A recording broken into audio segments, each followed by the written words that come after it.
我国专家透露美国 F-35战机停产真相，此前的稀土制裁取得成效，为何中国稀土对美国这么重要？去年10月份，美国突然宣布了高达18亿美元的对台军售计划，严重损害了我国主权。几天之后，我国外交部宣布正式对参与对台军售的多名美国高官以及洛克希德马丁、波音防务与雷神这3家美国军工企业实行制裁。不少人为我国的反击叫好，那么这次制裁又取得了什么样的效果呢？近日，我国军工专家杨成军透露了我国对美制裁的成果。在宣布制裁方案后，我国停止了稀土等材料对美国的出口，这直接导致美国武器生产遇到大麻烦。杨成军称，美国过去所采购的稀土库存已经见底，这直接导致美军 F-35生产计划被迫停产。目前，生产 F-35的洛马公司其生产已经难以为继。事实上，不久前，美国国防部的确宣布 F-35战机全速生产将无限期搁置。美国官方将其停产的原因归结为疫情的延误，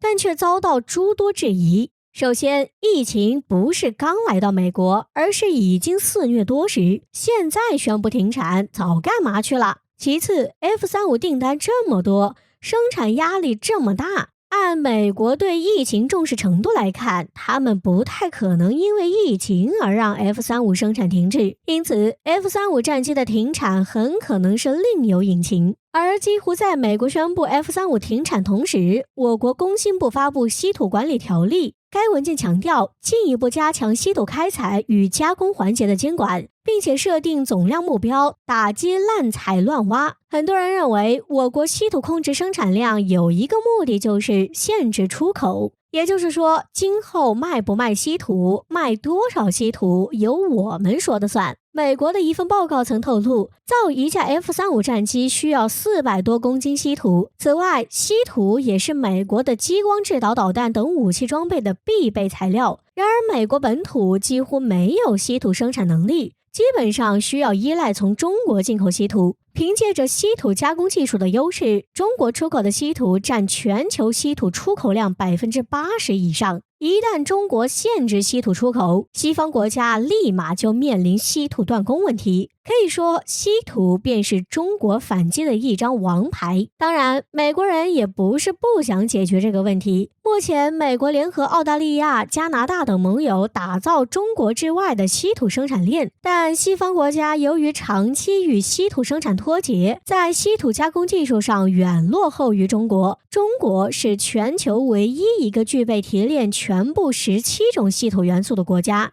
有分析指出，美国要真正重建稀土生产链，还需要花费15年的时间。归根结底，美国还是低估了中国维护主权的决心，甚至认为中国因不愿脱离美国市场而不敢用稀土进行制裁。但事实并非如此。随着国内产业的升级，我国稀土已经从以出口为主转向满足国内需求为主，因此在有必要时用稀土来给美国卡脖子，我们可是很有底气的。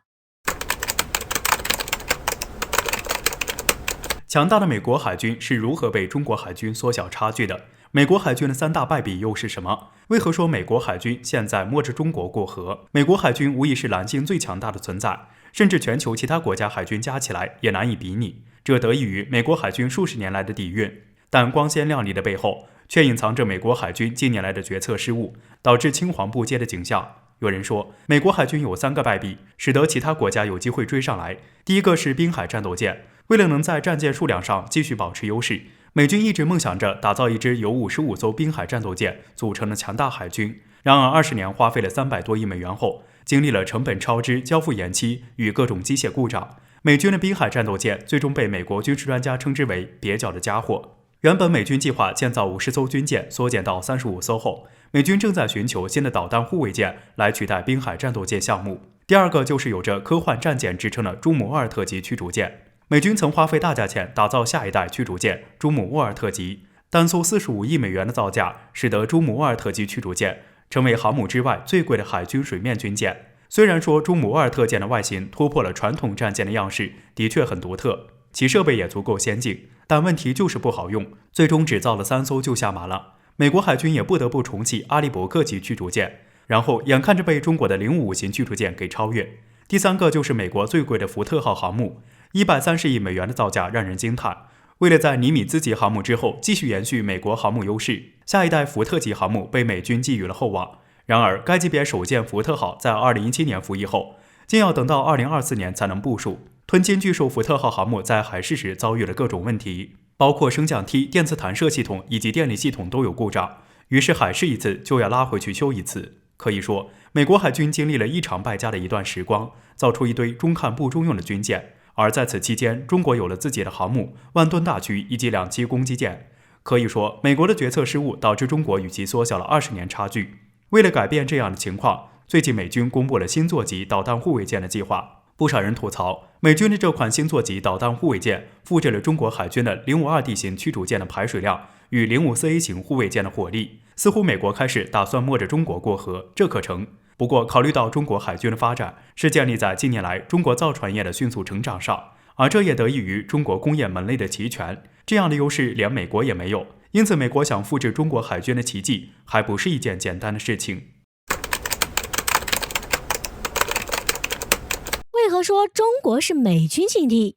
美军最新报道指出，中国洲际导弹投送能力提升。中国有哪些导弹可威胁美国本土？美军无疑是作为全球最强大的军队。尽管美国在中国周边积极开展军事行动，但中国始终被认为是美军禁地。除了中国拥有强大的常规战力外，最让美国人担忧的就是中国拥有摧毁北美的核打击能力。而美国的最新报道也指出中国洲际打击能力有多强。根据美国国家航空航天情报中心最新发布的弹道和巡航导弹威胁评估报告，中国能够打到美国本土的洲际导弹核弹头的数量可能已经远超过200枚。而在4年前的报道中，这个数字还是100，这说明这几年我国的洲际导弹投放能力得到很大的提升。目前我国的洲际导弹投放以陆基和海基为主，陆基洲际导弹包括东风5、东风31、东风41，海基洲际导弹包括巨浪2以及巨浪3导弹。而这些洲际导弹又有何厉害之处呢？先来说说我国的陆基洲际打击体系。我国第1枚洲际导弹东风5于1980年首次试射成功，至此中国具备了洲际核打击能力。随后东风5导弹经过改进，推出东风5B 等型号，射程达到15000公里，载弹总量相当于400吨 TNT 当量弹头，能携带8个核弹头。不过东风5B 由于过于重，重量达到180吨，这使得导弹只能在固定的发射井里发射，增加了被发现的可能。于是我国又相继开发出东风31与东风41洲际导弹。东风31导弹与后续的东风31AG 改进东风5导弹过于重的缺陷，将重量减轻到60吨左右。东风31被认为一次可携带6到10枚核弹头，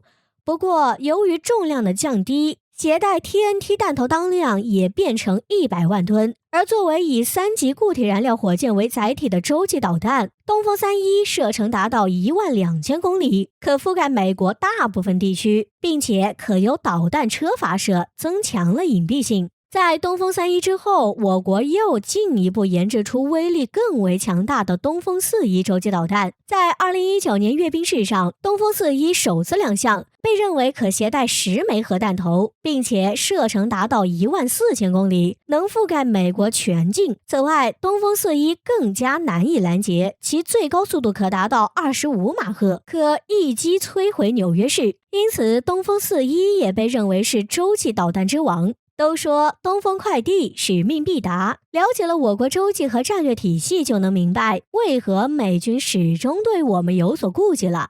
此外，等到即将问世的轰20服役，到时我国的空中洲际核战略体系也将补全，形成真正的3位一体核打击能力。